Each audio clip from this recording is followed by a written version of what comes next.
Rumors have been swirling, tempers have been flaring, and the boxing world has been split right down the middle as whispers grow louder that Jake Paul is genuinely preparing to step into the ring with Anthony Joshua. Not just as a publicity stunt, not as a joke, but as a real sanctioned heavyweight fight that could change both of their careers forever.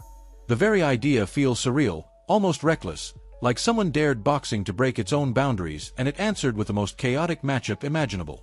Across gyms, studios, and locker rooms, one thing keeps ringing out. Jake Paul truly believes he can shock the world again. But for many seasoned voices, that belief is crossing over into pure madness. Behind the scenes, Hearn has been one of the loudest critics of this potential showdown. For him, Jake dipping his toes into the heavyweight division isn't just ambitious, it's borderline self-destructive. Hearn doesn't see a competitive fight. He sees a catastrophe waiting to unfold under bright Miami lights. His warnings come from a lifetime in the sport, from watching fighters go through the grind, from witnessing the damage that lives deep in boxing's bones. To him, this isn't entertainment. It's danger. Joshua isn't just a big man. He's a precise, powerful, elite-level heavyweight who has put away some of the strongest fighters of his era. For Jake to even consider stepping into that kind of storm feels like stepping off a cliff to prove a point. Yet despite Hearn's caution, the negotiations have moved forward. The cancellation of Paul's planned fight with Gervonta Davis has opened a door that nobody expected to unlock this soon. Jake and Joshua have reportedly spoken directly. Teams have exchanged interest.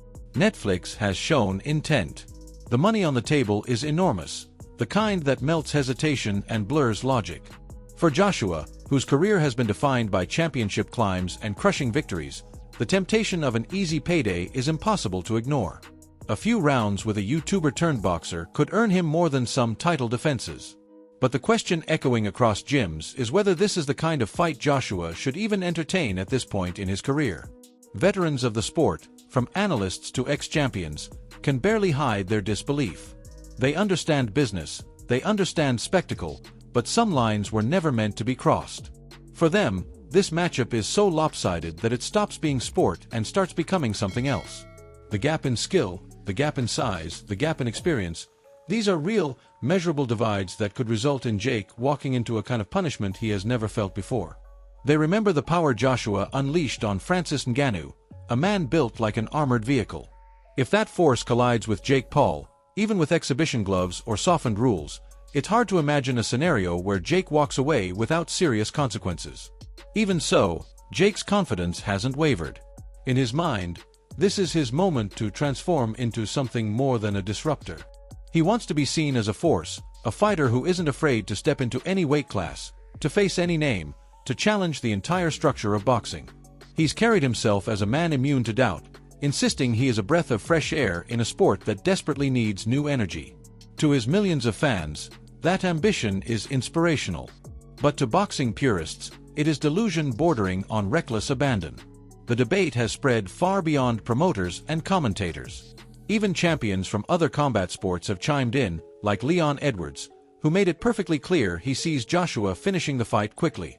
To him, if the match lasts more than a couple of rounds, something is wrong. And that sentiment is shared across locker rooms and training camps everywhere. It's not about loyalty to Joshua or hatred toward Jake Paul. It's simply about the reality of what happens when someone with limited boxing mileage stands across from a heavyweight who has been forged under world title pressure. Others have argued that Jake Paul has earned more respect than critics admit. He trains like a professional. He takes punishment in sparring. He has beaten former world champions, aging or not. He has brought millions of new viewers into the sport and injected life into cards that would have otherwise gone unnoticed. But those accomplishments, impressive as they are, exist on an entirely different planet from Anthony Joshua. There is no rivalry here, no shared pedigree, no comparable experience.